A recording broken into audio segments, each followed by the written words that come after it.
Gwart Show is sponsored by Ellipsis Labs. Ellipsis Labs is building Atlas, the blockchain purpose-built for verifiable finance. You may know of Ellipsis Labs by their first product, Phoenix, a fully on-chain order book DEX that's done over $50 billion in unincentivized volume. This is one of the strongest teams I know in crypto. If you're interested in working for a mission-driven company, Ellipsis Labs is hiring engineers who are passionate about crypto and finance to work on Atlas. You can learn more and apply on Ellipsis Labs Twitter, @ellipsis_labs. Don't forget to check out Atlas too, @AtlasXYZ on Twitter. Today we have Jon Charb in person, which is very special. Don't do many in-person pods. Jon just recently released a very long blog post. What was the essence of this new blog post? Yeah, happy to be on. Yeah, even longer than usual. So this one, I released it on Monday at this point. Ethereum's North Star. So it was basically kind of like, I'd say like kind of like the culmination of what like everyone on Ethereum, Solana, crypto Twitter's been fighting about over the past like 2 or 3 months, whatever, at least. Just sort of kind of putting together of like, clearly Ethereum is in this just like weird place right now. Where they, like, it very clearly just has competition on just everything that it's doing. So, I mean, whether people like to admit it or not, like generally like Bitcoin is just like generally just better money than like ETH is today. And there's like a lot of like ETH is money type pressure that people want to do. You know, Ethereum's gone super into like the rollup centric roadmap, but then at the same time, you know, Celestia is just going to have like way bigger blocks. Like they did data availability sampling. They're literally going to ship dank sharding throughput like next month. And then also Ethereum has like the execution layer, which has the most value, but then Solana's taking off. Solana's a million times faster. So like all the things that Ethereum is doing, it's got actually for the first time, like a really credible competitor on every dimension. And so it was kind of just like looking at like a more meta level of like what does Ethereum want to do? Because part of the one problem is that, you know, if Ethereum's competing on all these fronts, it's just going to get outcompeted on everything, and then just end up like losing at everything. And then the other kind of, so I'd say that's like half of it is like, should we actually be competing on all these things? And then the other half of it, which I would say like is arguably like probably even more important, is that I don't think that like anyone agrees like which of those dimensions that we're actually competing on. Like if you ask 10 different Ethereum people, they will all give you a different answer to like, are we competing with Bitcoin? Are we competing with Solana? Are we competing with Celestia? Like you'll get all different answers for all of them. Yeah. And the result of that is just like, if you don't agree, like, you know, what is the use case we're building for, you know, like what are we trying to look like? Well, then we just like, this is why we go in circles when we talk about like upgrades for Ethereum. Yeah, you mentioned something interesting, which I have thought myself, and I'm interested to hear everyone's opinion on this, because I think this also depends on how long people have been around. And the question is, do you think that Solana, for example, is the first credible competitor that Ethereum has had? The reason I ask this is because you see these OGs, a lot of them who were in the, you know, ICO, say there's been hundreds of ETH killers, right? And so they sort of predicate their belief set on there have already been the EOSs and the Avalanches and the Lunas and all of these attempts at, you know, supplanting ETH, and it's never happened. So I think their viewpoint is, you know, if like, you know, prior results indicate anything for our future, we are, you know, resolute in our ability to defend our moat or whatever. But that is something that I think the newer generation, like for example, Max Resnick has been very vocal about this. He says like, and he made a great tweet, and I completely agree with him. He's like, yeah, I bet like EOS was really competitive with, you know, being sarcastic. And it's true. Like the Solana, so anyways, I'm rambling. Do you think that Solana, some of these newer chains are much more credible competitors than Ethereum has seen in the past? Yes, with the one notable exception, obviously, of Bitcoin. Yeah. And it's just that when you're competing with Bitcoin, it's obviously like a different scenario of one, they're like, I mean, Ethereum is like starting from behind. So there isn't this like fear of we're being flipped by a thing. Like it doesn't like look like you're losing if like Bitcoin runs ahead as much. Right. And Bitcoin hasn't, at least historically, been competing as directly on some of the dimensions that Ethereum is supposedly different on. I think that's like going to change in the next couple of years, like as you start to see like real rollups and like ZK bridges on Bitcoin, which I think that most Ethereum people still don't understand are like actually possible and going to actually happen now. But they're like, either way, like even with that, like that's not like a present threat yet, doesn't exist yet. I think once that happens, people will also be worried about competition with Bitcoin. But Solana is definitely the first time that Ethereum has a super credible competitor on like one of the dimensions that it's supposed to be different at and supposed to be the best at. and that realistically the market cap is also the thing that like gives you anxiety. Like you can you can be totally fine that like Celestia, you know, has way bigger blocks and whatever, as long as they're still at like a $9 billion market cap, that's fine. If Celestia all of a sudden went to a $2 billion market cap, honestly, Ethereum people, then I think would be worried of competition there. The practical reality is like Solana is the first one that's like very credibly competing on a thing that like Ethereum was different at and supposed to be better at. And as a result, like the price gap is falling by the most that it ever has. Yeah. And that like rightfully gives people a lot of anxiety. And it's like a good wake up call of like, oh yeah, like are we ignoring a lot of priorities that we like just should have been doing before? This is like a real, you know, credible threat that like the market obviously puts a lot of value in whatever they are providing. So should we look at that more? Yeah, I think also, okay, so like maybe zooming in a bit on the like one facet here is this idea of the settlement layer. And it's funny. So I saw this interaction you had where you asked on Twitter, like, what do you think settlement layer means? And I forget who it was. I think it was Domothy. He was like, you know, you wrote this blog post a while back about settlement layer and you used the word settlement layer like 100 times. Like, surely you should know what it means. But I'm going to defend you for a second and say that I also have never been very confident. Like, I couldn't define that in very specific terms. And I think it's been something that Ethereum has rested on its laurels on the notion of, oh, well, we're the, you know, the global settlement layers. Okay, like, first of all, what does that mean? And second of all, how do the economics work there? Like, you could in theory be the global settlement layer and that have virtually nothing to do with value accretion to your token. Yeah. So like, let's hear your, what are your most recent thoughts maybe then on the notion of a settlement layer? I also, one other thing I'd add, I respected you for saying, you know what, like I had just gotten into crypto at the time and I was kind of saying, you know, settlement layer in the same vein that Vitalik and Dankrad and Justin Drake were all saying settlement layer. We all kind of just agreed on this notion of settlement layer. What are your most updated thoughts and like, where are you kind of seeing this narrative now? You know, I remember like that was like my first big post. It was like the Hitchhiker's Guide to Ethereum thing. Yeah. And like that was the one main thing that looking back that I was like, I regretted not double clicking on it because I even knew it at the time. I remembered talking to people. Like I remember like my partner MJ that I work with at DBA now, like I remember having conversations with him right after of like, so do you understand what like settlement layer means now? Like I remember that being a conversation right after. And I told him, I was like, I don't fucking think anyone does. And it took a while. And just like, I mean, like Presswitch has had good threads on this that kind of like really double click on. The main point that like I've come to realize over time is like, there are actually like real functions behind the things that people are talking about. It's just this like hand wavy word that got thrown in there. My guess is as a byproduct of like, it was like sort of used in some ways in Bitcoin and a mix of like, it just sounded like a cool, valuable word. Yeah. And we are now, as a result, left with this word that's just been around for a long time and we thought it sounded cool. So people are trying to like justify in a hindsight and actually like back into a definition of what it means, as opposed to saying like, why are we calling ourselves this thing? And like we shouldn't just be figuring out what that means. We should just be like, what is Ethereum doing? And then like call it whatever it is. And concretely, just like the problem is like realistically, it gets used for a lot of different things now. Like I remember like I was going back and forth with Stokes the other day on Twitter, and I was like, what do you think it means? Because I was tweeting out, like I was tweeting like everyone should go look at Presswitch's thread of like where he goes through the different things that people mean. Like, what do you think it means? And he was like, oh, like you know, he was like, like I think it's a reasonable term. Like, you know, we're sort of trying to get at this like source of truth thing. He was like, for example, like I consider anything that like, you know, like uses Ethereum as a DA layer, like blobs for the source of truth as a settlement layer. And I also consider things that use the enshrined bridge as a settlement layer. And I was like, that's valid, but most people don't even agree with that. Most people consider that first part explicitly DA layer as a separate thing from settlement layer. Most people answer the second question.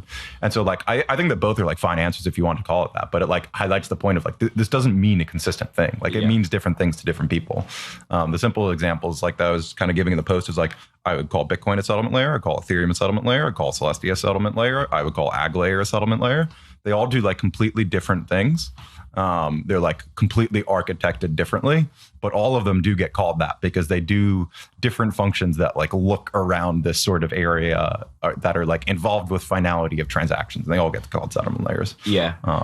Okay. So like going back to the blog post for a bit, what were the like main sort of, I guess, points you made? And maybe you can like skip to, like the thesis that you sort of came to with this. Like what were the standout points maybe with your most recent post? So the main points were kind of double clicking on what I described at the beginning is I would describe there are just like two broad problems in Ethereum. either of which you could argue like maybe it isn't a problem. One is at the high level of, all right, we're competing with everyone on all three of these things. We're competing, trying to be the best money, trying to be the best execution, trying to be the best rollup DA layer. Like, is that possible? Like David had tweeted out, like the Ethereum roadmap is, it's bigger blocks than Celestia, better money than Bitcoin, and like better execution than Solana or something like that. And like Kobe replied, like, the classic, like, man who chases two rabbits catches neither. So that's one area is like, all right, it's a good idea to compete on all those things. And then the other half of it, which I think is the more important half, is what I was trying to highlight, was that point of like, I literally don't think that any of us agree on which of those dimensions that we're competing on. And as a result of that, you just don't end up competing well at any of them. Like Ethereum is sitting in this weird middle ground where like, like a bunch of people want it to be money. And so we like, that influences a lot of the decisions in Ethereum. But then like a lot of people want to do performant execution. And like, especially when you have this weird mix of unclear priorities, like you just can't blend those and like not a lot gets done. I mean, the concrete result of that ends up being things like the L1 gets just ignored for 4 years. And people sort of realize that in the last few months, like, oh yeah, there's like a ton of low hanging fruit. Like we could 10x this thing in like, a year or two with like very minimal changes. It's pretty easy stuff like that. So a lot of it was that big area of like, we literally just need to agree because we're sitting in a very indecisive area, I would say right now. Like we can't prioritize anything. And like the two kind of general like far end directions I was kind of describing at the end were like, I think you can make a credible case for both like far end things that Ethereum should optimize for. I think you can make like a credible case, while this is not my preferred path, of like, just go all in on the ETH is money thing like today. Just like start fudding the hell out of Bitcoin, just say the security budget's going to break, we have better economics, like blah, blah, blah, whatever, like all their ZK stuff on Bitcoin, like it doesn't work. And like, we're just the implementation of Bitcoin that like gets the minimum viable, our security budget isn't like broken and like we can actually do real rollups. So like, that's good enough. That's not my preferred path, but like you can make a credible enough argument that like it might win. You could pitch that well, because a big problem today is like, if you're actually trying to compete as money, like money is all about the story. If you have like a simple, clean story, you can pitch that. You fundamentally cannot pitch ETH as money if none of the Ethereans agree on is ETH money or what does that mean? Like you can't go pitch it to people if we don't even agree on what it means. Like the whole point is having a good story. So that would at least like solidify the story. You can optimize for the right things. Like maybe it works. Probably doesn't, but like maybe it works. And then the other side was like, you can also make a super credible case for like, don't worry so much about the money thing. Like try to actually fulfill that like world computer vision, and try to be the actual just like most credibly neutral and trusted execution environment. And then with L2s on top of that, like in my mind, that's probably where Ethereum still has the biggest moat over any of these chains right now. Is everyone does still trust Ethereum more than Solana for L1 execution. Like I trust putting sizable money on Ethereum, and institutions generally trust it more doing that, which is why the TVL gap is still huge between. It's not a perfect metric, but like it's very clear of like people do trust the chain more. It has better liveness properties. It has better consensus for that. The chain hasn't gone down, like multi-client architecture, all these things that like actually give you like a real moat on the L1 execution that Solana doesn't have. And so, you don't need to actually match the performance of Solana. You just need to like stop making the L1 a potato and just make it like sort of usable. Like if you could just get to a couple hundred TPS and like a few second block times over the next couple of years, like that would be amazing. That would be good enough for most people. And then you could, do the fancy 1000x ZK stuff in 10 years. It's just a matter of like, should we optimize along the way? But it's taking that view of like, all right, like we need to win as a tech platform, basically. And what does that mean? We need to like ship more aggressively. P0 is not like tweaking the issuance curve a little bit, because that doesn't make a difference if you're going to win or not. Like it genuinely doesn't matter at all. It's just like win as a tech platform. And if you win at that vision, I don't know, there's like a good chance the thing becomes money anyway. Like if you just like, if the whole world's running on Ethereum and like all the L2s are there and everything's, all the values on the L1, it's probably your best shot at winning is money anyway. So like the main point was like, all right, you have these two completely different visions where like different people in Ethereum believe both of them. And if you believe one or the other, you result in a completely different chain architecture. Like the first one, it's totally fine to have super slow, constrained blocks, let everything build on top of you because your ETH is money or the ledger or record for the asset. Everything necessarily has to build on you in the way that Bitcoin does. So you could just like, you could literally do nothing and like get a good story and maybe we win. Versus the other side is like, we need to start out competing everyone. Like we need to start like increasing block times today. We need to start doing execution optimization. We need to get the blocks bigger. We need to increase DA. We need to do all those things. And there are people in Ethereum who believe both of those things. And so the problem is we're sitting in this like weird middle ground where we can't tell the story because we don't agree on it. And we can't build stuff because we also don't agree on it. And so you end up at this like worst of all worlds right now. I think also it seems that if we went back like a year, especially during the bear market when all of us were just trolling relentlessly, had nothing else to do. Like the alignment discussion was it constantly at the forefront, and it's kind of tiresome now, I would say, and it sort of like run its path, but the issues still persist. You know what I mean? And so now we're like dealing with the okay, like we, you know, ragged on this for a long time and like pointed the issues out, but yeah, it does feel like we're sort of at a stalemate. How do you feel that the community is responding to what you're saying?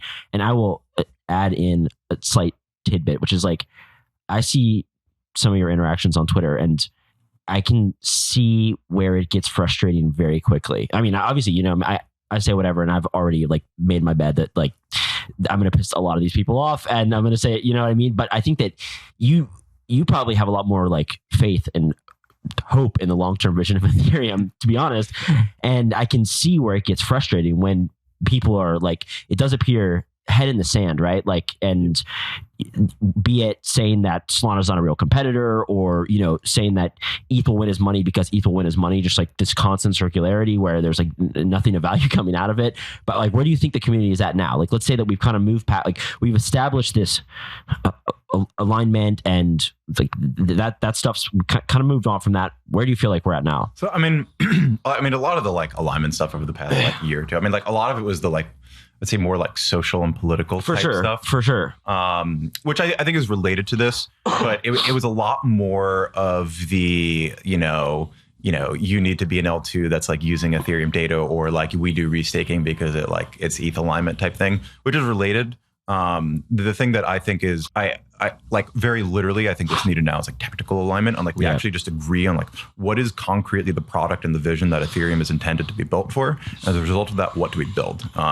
And that is like to some degree downstream of like you being able to say an opinion that's out of line. And so that, you know, we can just agree on what is the best thing. So it's been interesting. This post has been the highest discrepancy between my expectations of how people would receive it versus how people have received it. Being totally honest, like as I was writing the post, I probably got like a little more bearish on Ethereum long term. None of this stuff matters short term. Like short term is just like, it's got an ETF, it's going to go up. Long term, it's true. Yeah.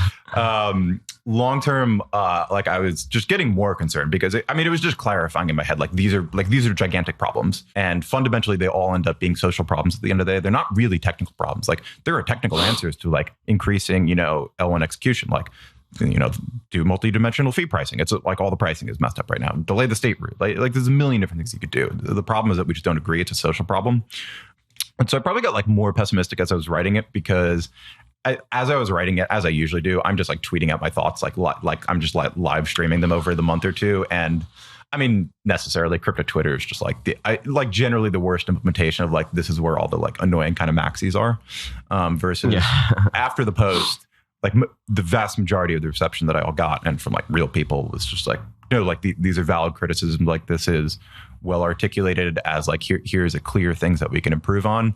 And so I definitely got much more positive on Ethereum actually in the past week for as far as long term, which was like very positively surprising to me. I just didn't know what the reaction was going to be, but people have been like very receptive and very open and like, these are fundamental problems that we have just in being able to coordinate to improve Ethereum right now. And like, we do need to fix these things if it's going to work long term. And it was great timing too, because I mean, like we were talking about before, like the Columbia conference was this week. Mm-hmm. And so like everyone from the EF was there, like a ton of core like Ethereum builders were there. So like getting to see everyone in person also this week and just like really hash it out, was like super, super productive. But I definitely went through like a little bit of a like, man, like these really are problems. And like, it didn't seem like people really wanted to address them. And like, there has been like a meaningful change in my mind. Even over the past week of just like talking to people, like it seemed like more positive long term, definitely. Yeah. So I guess what I've seen recently is jacking up the gas limit. That's increasingly, I think, gaining support. Mm-hmm. What else? What's after that? So that's the main thing that I really want, and I want it to happen very soon. Like there are some little things you probably need to do first. There are some checks and little changes. But I would like it to happen as soon as like technically and safely possible. Like ideally, certainly before Pectra. I really want it to happen before Pectra. Very much as a forcing function of like, we have been on this like completely indecisive, just hand waving answers to all this stuff. Like some examples, like Vitalik was saying like a year ago, very explicitly, like, yeah, we should just increase the gas limit. Like we haven't touched this in 3 years. It's fine. Like hardware got better, bandwidth got better. Like it's literally fine. The only reason that we didn't do it was because like, it's not like tech got better that much in the last year. It's just like our priorities changed. We realized like, oh yeah, like we're starting to agree more that this is an important thing. So I think doing it now and setting out a credible path after that is the main thing that I would also like to do, of like, we are agreeing and committing, like this is a direction that we want to go in. This doesn't mean that you're abandoning L2. Like it's the exact opposite of that. It's just like, hey, we realize that the L1 is like kind of useful too. Like all the values there, the users want to keep using this thing. It's going to make it better for L2s anyway. It's cheaper and faster for them anyway. Like that is very helpful concretely to them. So like concretely, I want to do something, even if small, as soon as physically possible, just as like a clear message to the market. Like this is what we're doing. Hey, if you're an application builder, we stop telling people, hey, don't come on the L1, just go to L2s. Like have people build on the L1 if they want to and it's within their constraints. So one is literally increase the gas limit. After that, the concrete thing that I would like to do is this process of just like trying to herd the cats every 4 years makes absolutely no sense at all. What you probably need to do is implement some sort of progressive predefined, like this is the scaling path that we're going to go on, of like, not just like, we're not just one-off increasing the gas limit. It's like, all right, we set this predefined curve now of like the gas limit should just be programmatically effectively increasing. It should double every year, 2 years, whatever.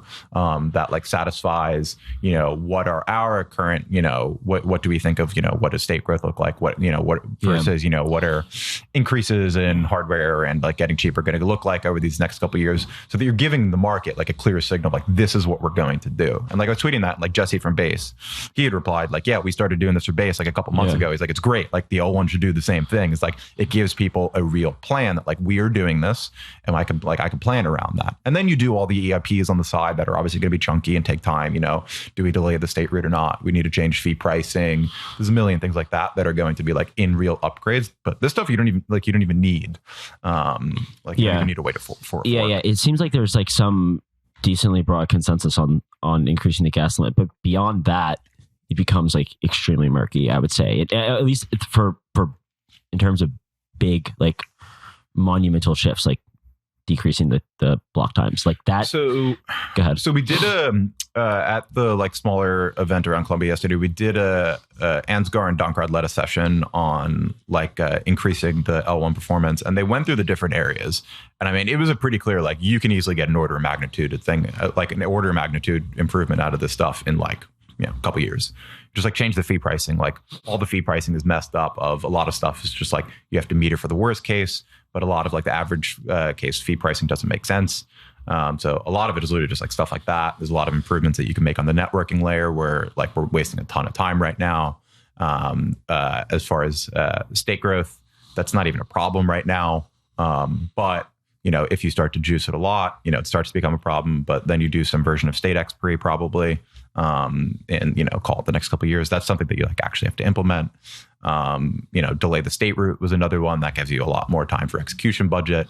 Even the way that the slots are organized right now, they're currently 4-4-4. Three, like the 12-second slots split up into 3-4 sections. That probably is actually not correct. You could probably actually shorten the other two.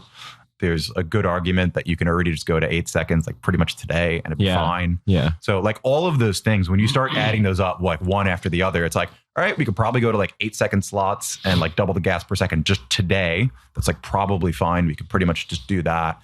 And then you start adding these other things on top that are like, here's another 50% increase. Here's another 2x, here's another 30% increase. Like all of those things, like those start adding up and you get like a 10x plus improvement.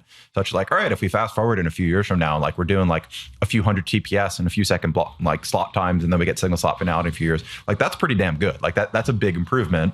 It'll take the, all the fancy ZK stuff in a few, which also may not even be that far away, like another few years before you can really just like start to pull off the caps. Maybe that's 5 years away, whatever it is. So all of these things really start to add up, and people are starting to realize that our general approach for the last like 4 years was like, this isn't a priority. Once we get all the fancy ZK stuff and DAS and all the scaling is solved, we'll just like pull all the caps off and like 1000x everything in like 10 years. And people are starting to realize particularly because we have competition now, you probably can't just like wait until we have like all the magic cryptography all figured out in 5 or 10 years from now. It's like, hey, we should probably just be improving this thing like very steadily along the way. And so there's a much more realization and urgency around that. And the good thing is, especially because Ethereum has ignored this the last 4 years, the whole point of the presentation yesterday was like, there's just so much low hanging fruit. There's so much stuff that you can do in Ethereum right now that makes it like super easy to increase these, like all of these kind of limits without, crushing the nodes, increasing the requirements that much. Thanks for listening to The Gwart Show on the Blockspace Podcast Network. Subscribe to our newsletter at blockspace.media to get the show directly to your inbox. Show links, transcripts, and Bitcoin articles twice per week. Stay ahead of the conversation by visiting blockspace.media. Do you think that the value is in execution? I don't know where it is, and I don't think it matters.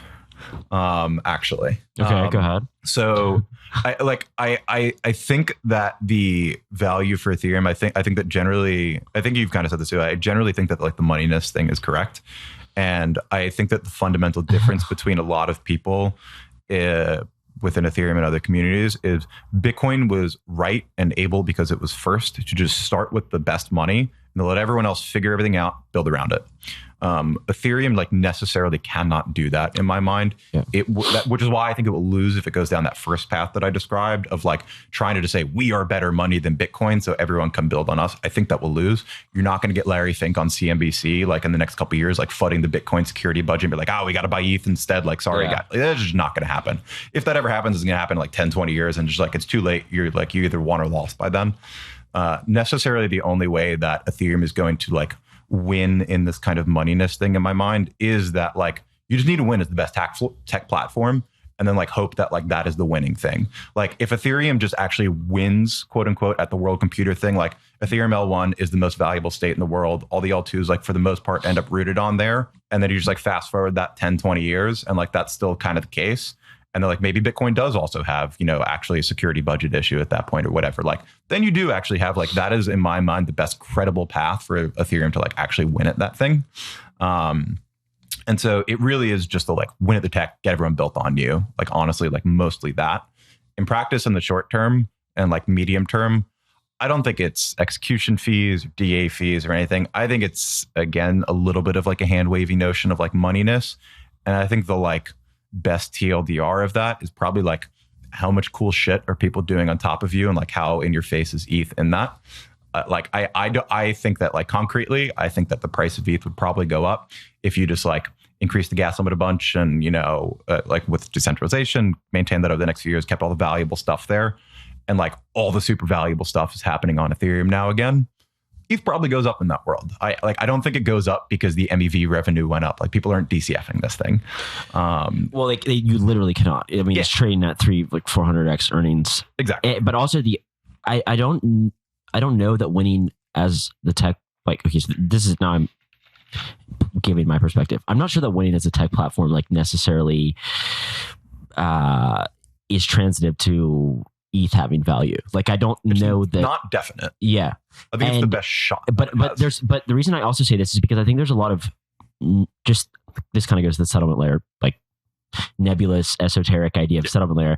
There's a lot of things that I think people say, and when I actually like think about it for more than 5 minutes, I'm like, I don't think this makes intuitive sense. Like a good example is the largest institutions in the world are all building on Ethereum because they trust the credible neutrality and decentralization the most. They point to BlackRock, but the Biddle project they're building. Okay, Biddle just came out a couple weeks ago and said that they're going to 10 new chains. Yeah. This notion that institutions and the world's largest financial actors will only go on Ethereum because of its maximally decentralized layer is I really think that's not rooted in anything like that's not rooted in reality, and not only that, but there's like this is why, and you can see how totally trolls. He is extremely poignant in the things he says, and he hammers the same points over and over and over. And his point about Circle enforcing the validity of their own nodes conditions is 100% accurate. And so this is when I have a lot of problems with the notion that, okay, like stable coins are huge on Ethereum, and they're like very obviously, one of the product market fits. Circle can scratch your name out of their database. They enforce the rules there. So like in this whole notion of like this maximally decentralized layer, like at the end of the day, if a lot of the activity is in stable coins, like it does not matter. I hammer this point all the time, but so then I don't know that like ETH being exceptionally valuable as a result of its decentralization, like it's not just definitely true. You know what I mean? It's maybe, but not definitely. I don't know if you have thoughts on that. So one thing I would say is I still think that there is a level of value in the decentralization, even if you have a centralized product, up to some certain point. Like at minimum, you want the things like you do want decentralization, if nothing else, for just the simple technical properties of you want the chain to keep running. Like you don't want the chain to go down. Like that actually matters. Yeah. Like you want a chain that like has good liveness. You know is always going to be up. You're outsourcing your operations. You potentially also want regulatory arbitrage, honestly, which may be a problem. Plausible deniability. Yeah, it's like genuinely a reason to like deploy on a chain like that, as opposed to having your own chain in certain cases. So I think some of that does matter to like a reasonable extent. But yeah, at the end of the day, I mean, like I as a user feel just as safe holding USDC natively on Base or Ethereum, because like chain blows up, like Circle's giving me my money back. Yeah. It's fine. So I agree on that. So I think that there's like some meaningful level of the decentralization, credible neutrality type stuff. I think there's like some level of value in that, certainly for getting those use cases. But I think like more of it, just like a lot of it ties into, it just is this sort of like, it is this just like, it's not like Bitcoin, but just like, it has this just like different reputation that is just like, this is just like the de facto world computer type place that like, this is where we go first. And importantly, it just has all the money right now, which is also why I think if Ethereum gets flipped in like TVL, network effects, stuff like that by Solana, I think it's game over. Which is something that I've tried to express to people when I'm like, I think that you should scale this thing in the next few years, is because very concretely, if you see like Solana is now flipping Ethereum on like most like user facing type metrics, whether it's like just mind share and number of users using the chain, like, you know, REV, the fees and MEV that people are paying. Yeah, I know like a lot of it's unsustainable, blah, blah, blah, sandwich fees. People are paying it. It doesn't matter if it's sustainable or not. The sign that people are using the chain, that's demand to use it, slipping it on volume. Like all of the new apps are going there, and by and large, the big thing that Ethereum still has is people do still trust it with high size, and it has a lot more money. If you were to tell me in like 2 years from now that Solana has an ETF, chain hasn't gone down in a few years, and they are now like neck and neck or ahead of Ethereum on like TVL, more stable coins, stuff like that, I would say with a pretty high degree of confidence, Sol is worth more than ETH in that world. I would be surprised if it was not. And so that's why I think concretely Ethereum needs to hang on to this. Like, if nothing else, just like you need to be aware of your competitors. And like, this is the best product that you still have right now that actually is a defensible moat. Is the state and the network effects right now are sticky in that execution environment. If you get people deploying there again, if you get users there again, if you get real size that keeps going there, as opposed to like telling everyone to leave and go make their own chain and like slowly pull the money out, well, then like you actually have a meaningful network effect there. And the problem is that the L2s don't transfer this over. And I don't think that people get that yet. People do not trust L2s in size. So if you are like trying to keep the high value DeFi, people do not trust like, oh, I'm going to like YOLO a couple $1 billion into DeFi on some random roll up where like my money might get hacked in the bridge. At best, it's not going to be ETH. They're going to use native USDC because they know that if the bridge gets hacked, it's fine. Circle's got my money. Yeah, they're not going to use ETH. And so I don't think that like people are like appreciating that like you're basically just getting rid of those use cases of like high value ETH DeFi in practice today if you're trying to force people at L2s, because you're giving up on L1 and it can't happen on the L2s. And so Sol is just going to like pull ahead in these metrics, and like it's getting better for stable coins. Like it's just better to use. Yeah. And as of right now, I mean, like this is the kind of thing that Ethereum just like has a mode on right now. Like if you want to go on Coinbase and we're funding a deal, what by default, where do we have our USD stored? And like USDC stored, and like where are we sending it to? We're sending it to an ETH address, and that is regardless of whether it's a Bitcoin project or a Cosmos project or whatever project. If that default starts to become like people are finally pressuring Coinbase and Coinbase Prime as they should into supporting like Solana USDC because it's just better to use. Yeah, and so that's just going to keep getting pushed more and more. That is a result of the changes being much better and cheaper to use. And so if you can close that gap, you at least slow kind of the loss in competition there. So just competitively, it makes sense to try to hang on to that lead as much as possible, because that is a big moat for Ethereum and a reason that people deploy there and deploy L2s on top of it. I guess I kind of touched on this, but I'm maybe curious specifically. a lot of times you see people say, well, once again, institutions or large actors, and this kind of goes to your point about DeFi, they will pay a premium to settle on Ethereum in the long run. So at least some of the narrative has been that L1 fees will be, by definition, very high in the long run. Do you think there's legitimacy to that idea that for some reason, large financial actors will pay a very, very high premium to use the L1 block space?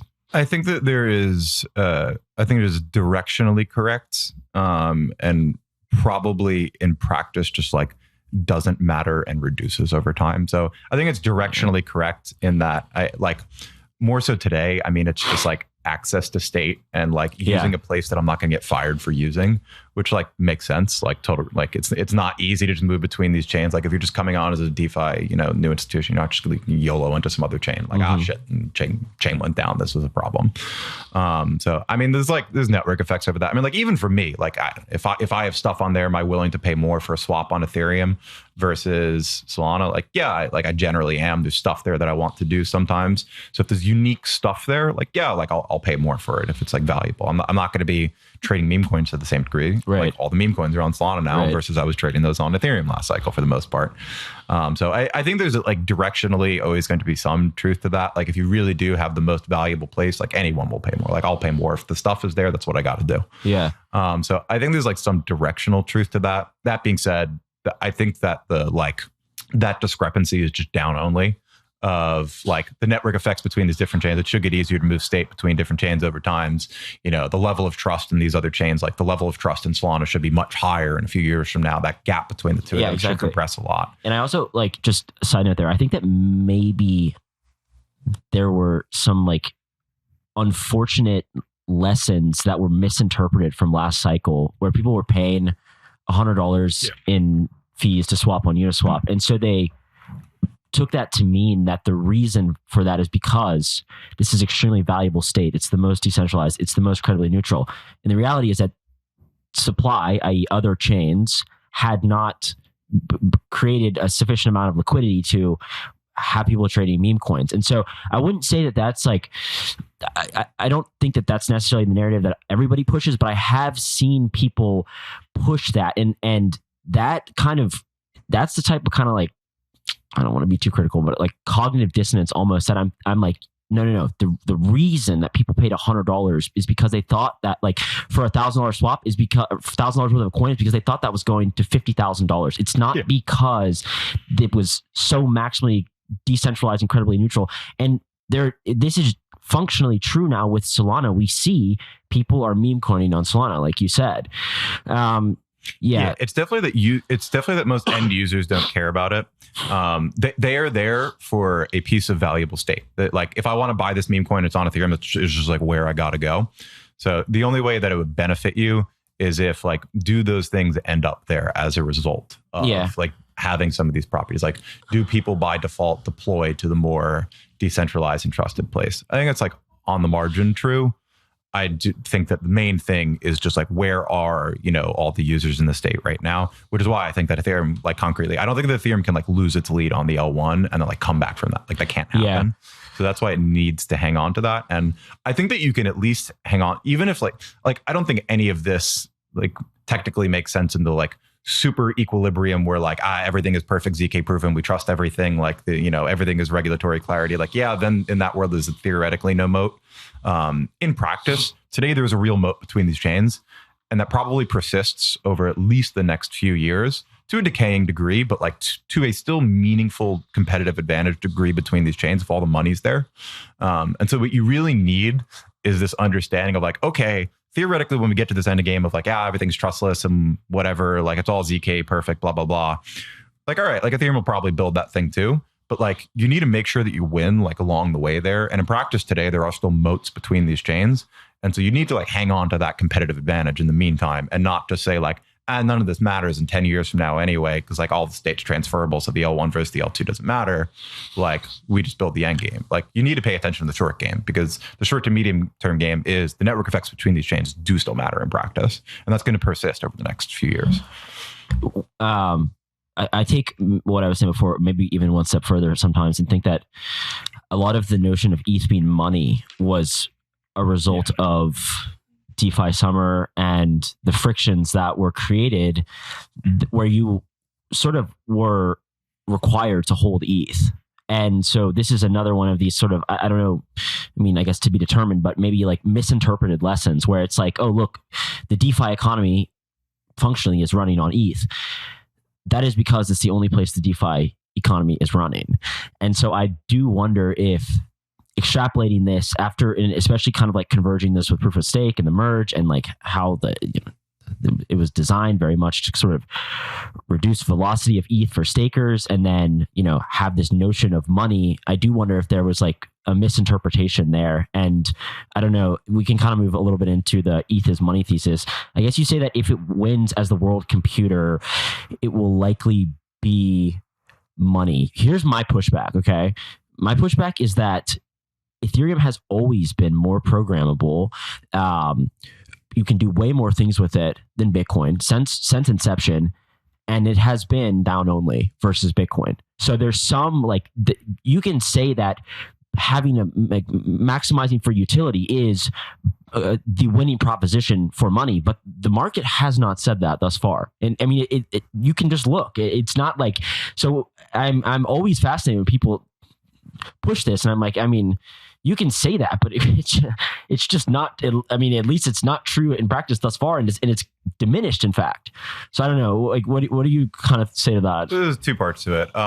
One is like I would agree with it in a meaningful part, which is why I think that Bitcoin should be worth more than Ethereum today, and like Ethereum should stop competing on that dimension. I think you just can't win on that dimension right now.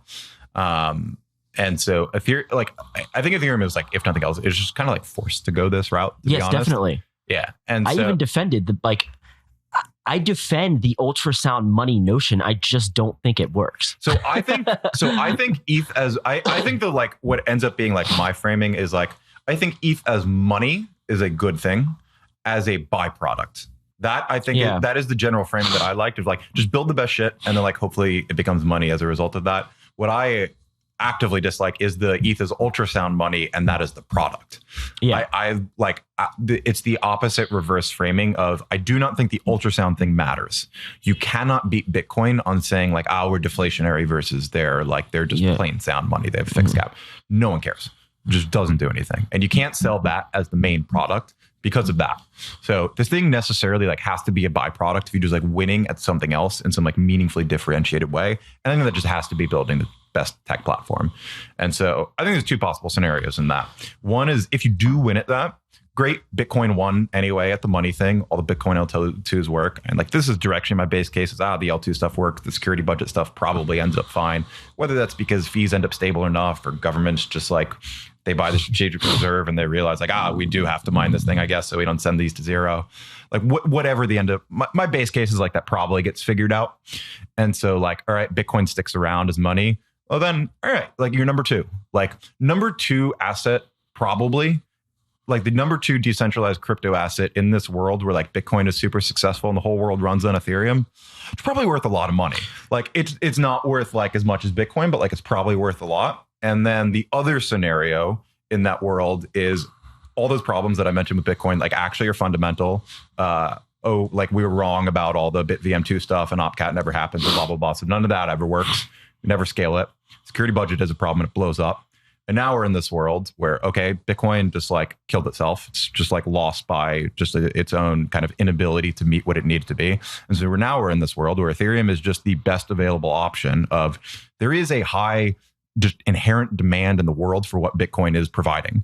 That non-sovereign, decentralized store value asset that we relatively trust. In that world, if Bitcoin goes away and Ethereum has established itself as super decentralized, similar degrees of good story from the beginning, all those different things, and that's the thing the world runs on, I think Ethereum can actually replace Bitcoin in that world. So the second case, I'll just cautiously agree. The first case though, it seems intuitively correct that the second, the number two should win, but when I actually think about this is another one of these things when I actually think about it, well, it should just be valuable. The way you say it, should be valuable. My initial thought is yes. But when I think about this longer, I can't give a reason as why that would necessarily be the case.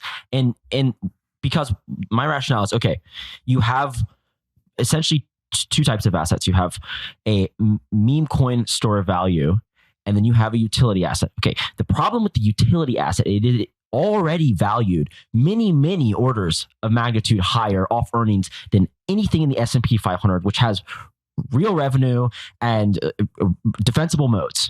Then that's critical. Like the defensible moat aspect is like imperative in my mind when you compare Ethereum to Apple or Tesla. Like they have supply chain agreements with rare earth metal producers. Like these are very, very different. You can fork Ethereum. Now, of course, there are network effects, but my problem with just thinking that the second, like, what are we valuing it off of then? If it's earnings, that's very bad. We should never, ever do that. If it's also a meme coin, here's my actual point. If it's also a meme coin, why wouldn't you just buy the meme coin that's the most liquid and has a much higher market cap and has generally trended upwards versus the second most valuable meme coin? Like that is how I like look at this. I mean, I don't know. So I think it's very possible. I mean, I'll go through the like different outcomes. I mean, one is the like cash flow side of it. I think that you actually set a floor of the winning thing is going to have cash flows that actually justify I don't know if it's $100 billion or a couple $100 billion valuation. That's like actually not reasonable. Not unreasonable. Yeah. I mean, you take what, like $5-10 billion a year of like, if that's what it's running at annualized, put like a 20x multiple on whatever. Yeah. Like you actually get a several $100 billion at least. So we stop here with the market caps. So that's the problem is like, yeah, if it ends up around there, I mean, I think you can make an argument that it does go much higher. Like if you have this like, if there's one like super scale DA layer that's just doing like, 20 million TPS or whatever, even if you're charging a fraction of a penny, you can easily get well into the billions of like actual annualized, even at a low marginal cost of like bandwidth. So you can get like enough cash flows that justify like, several $100 billion at least. But yeah, I mean, it's probably not a crazy amount of upside versus where like something like ETH is today. You also add on top of that, there is some degree of just inherent utility value of commodity value effectively utility commodity value of the asset. Of just like you need to pay for it for gas. Right, in practice, it gets used in some places. Those are additive. So like, all right, like we can build ourselves like well into the $100 billions on just like fundamentals. Yeah, I don't think that you get into the many trillions unless you win as this like monetary meme coin thing.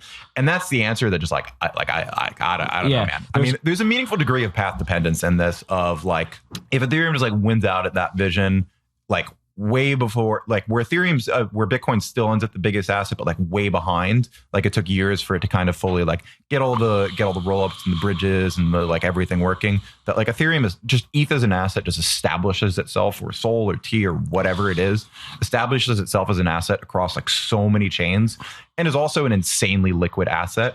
And it's just like sort of rooted in all of the DeFi and all the use cases that are there.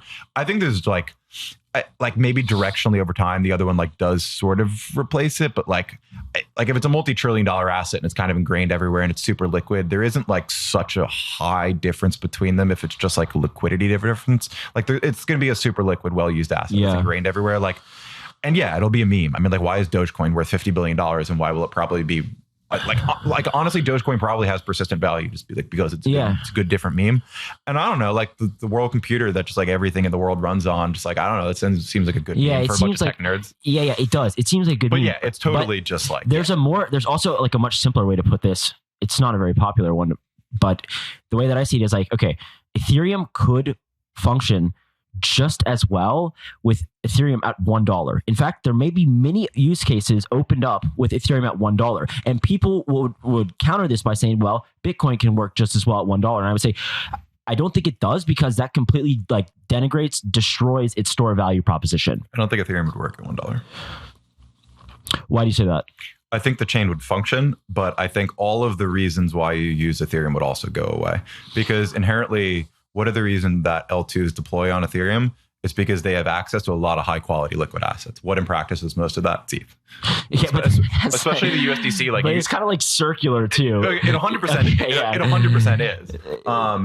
But that is the problem, and why I think in like at least in part, I think you do really need to care about the ETH price. Yeah. Because if the TVL numbers go down a ton on Ethereum, because ETH price goes down, well, then your big moat on the L1 is like mostly went away in large part. And the same thing on the L2s. Maybe another way. Okay, so maybe I would say this. Now that ETH is $4,000, I agree with you that if it goes to $1, this is very, very bad and it does not work. Yes. With that said, what I think happened is that there was so much speculative mania prior, let's say like prior to the merge, and then they realized, oh man, how do we justify this value? It's money now. This is how we justify this, because God forbid anybody does any type of Excel spreadsheet on this thing. That would be horrendous. We need to like. And then I wrote ETH is not ultrasound money. Yeah, and exactly. made a spreadsheet. Exactly. So, yeah, I mean, I think I see your point. I guess maybe like now, yes, now ETH going to $1, it certainly does not function. Yeah, let me ask you about the like you've dug in probably much more than I have to issuance and validators. And like, I talked to Justin Drake recently. He said the biggest barrier to staking is the 32 ETH, which is probably true. How big of an impact does reducing the amount of ETH needed to, run a validating node? How big of an impact does this have? So I think it is a nice thing to do in the long run if you could do it without trade-offs. For me personally, it's not that high a priority, to be honest. I certainly don't think it should come at the extent of like impacting scaling in like the short to medium term. Like if you're just adding a bunch of validators and that makes it harder to scale, I do not think you should do that. That is not the priority right now. Just like focus on like ways to make delegation and stuff like that easier. Work with liquid staking providers who have more permissionless community platforms now. Like it's fine. I think it's a nice thing to add in the long run, particularly if we end up in this world where Ethereum ends up going in one of these directions where it's looking at kind of like segregating the staker set more into different responsibilities. Yeah. And if you sort of have this class of just like lower staked people that are like contributing to inclusion lists and stuff like that, but like aren't slowing down consensus in different ways. Like if you're able to do it with like minimal trade-offs, like fine, do it. For me personally, it's not the highest priority, getting down from 32 ETH to 1 ETH.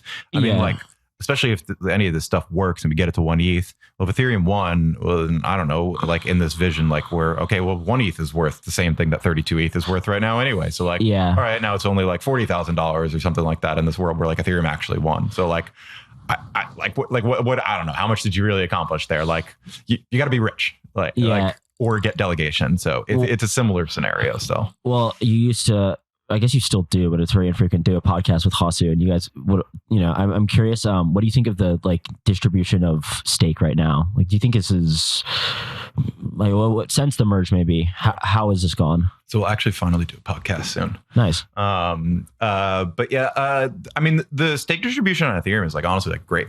If you talk to most of the people who like are concerned about issuance, any of them will like explicitly say today, like if we could just freeze where it is today, great. Like we would take that deal in a heartbeat. It's pretty damn good. Like Lido is, I don't know, one of the things that concerns some people there. Like, I mean, they're at less than a third. I'm on the side of like, I don't really care if one LLC goes to 100% as long as it's like decentralized and like relatively like the governance is constrained and you have dual governance and all those things. Like, I think it's fine. Like you have decentralized operators underneath, but like either case, I mean, like that's under there. I mean, Coinbase is like big, but they don't have a third of the network yet. And then the long tail is like, it's pretty good. You have, I don't know, 5-6% of solar stakers. It's something in that ballpark. The thing is, I think the tendency on most of those is to trend worse over time. Like Coinbase is probably going to get more stakes. Solar stakers are going to go down. So I don't think the problem is today. The people who are concerned about like changing the issuance are primarily thinking about like the kind of long-term end state and where we think this goes. Like, once BlackRock gets the staking ETF, what does that start to look like? Where do those, they're going to give it to Coinbase, like all of this starts to pile up. If the direction is definitely not great.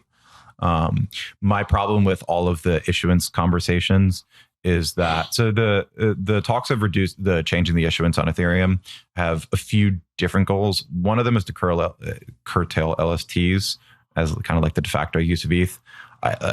I'm skeptical of that as an end goal for a number of reasons. Part of it is for like we're overpaying on issuance. I think that I've written about like the profitability notions of issuance. Like most people are, I mean, like the EF guys, I understand what I'm talking about, but like most people think that issuance is much worse than it is. It's not as bad as people think. And honestly, Ethereum's long-term issuance, it's so low anyway, even in the worst case where you have 100% stake.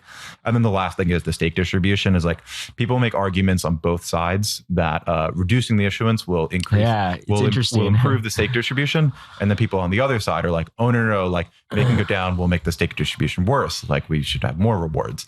I'm like relatively in the middle of, I don't think it changes the equilibrium. It doesn't really make a difference if you cut the issuance in half or double I agree. It's like, it really doesn't make that much of a difference. But the more, the thing is like the poignant reason for this is that I think that over the long term, it just always trends toward whoever has lowest cost of capital, like, which unfortunately may look like Coinbase and BlackRock stake ETF, like just large aggregate pools of capital. But yeah, I think it is interesting that I've listened to both sides of that, and I'm like, I don't know that it matters really. And Justin Drake's, I think that both sides have other incentives for sure to see the issuance change in their direction. Like I think a lot of the EF guys are very incentivized by the big concerns about LSTs flipping it, and like, we're overpaying on issuance. And I think that like the Lido type side and validators are like, please don't take away our money and destroy our business that we built on this thing. And so both of them, I think, are like, they are both incentivized to argue, like Lido is incentivized to argue that this will make decentralization worse if you lower it. And the EF, if they believe the other stuff, at least, I mean, like some people at the EF, it's not even everyone at the EF, but most people arguing to lower it are at the EF. If they believe, we are worried about LST slipping it and we are worried that we are overpaying on issuance, you're incentivized to argue that it will increase decentralization if we reduce the issuance and like change the curve. For sure.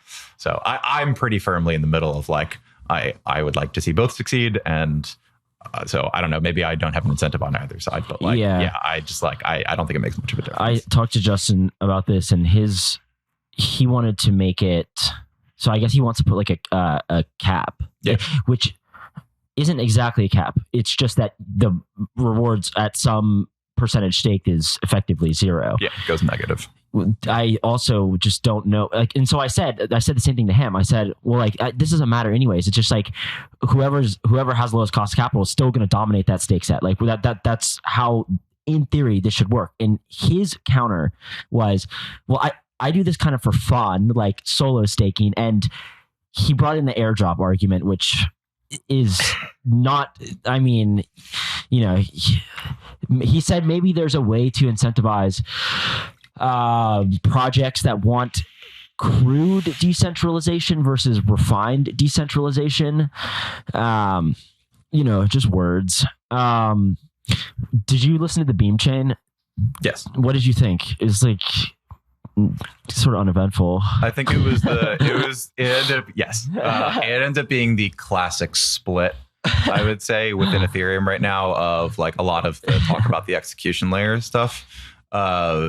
There is one side that is very I am very much on the side of like, hey, like let's be pragmatic. We got to do stuff now. Like let's go, guys.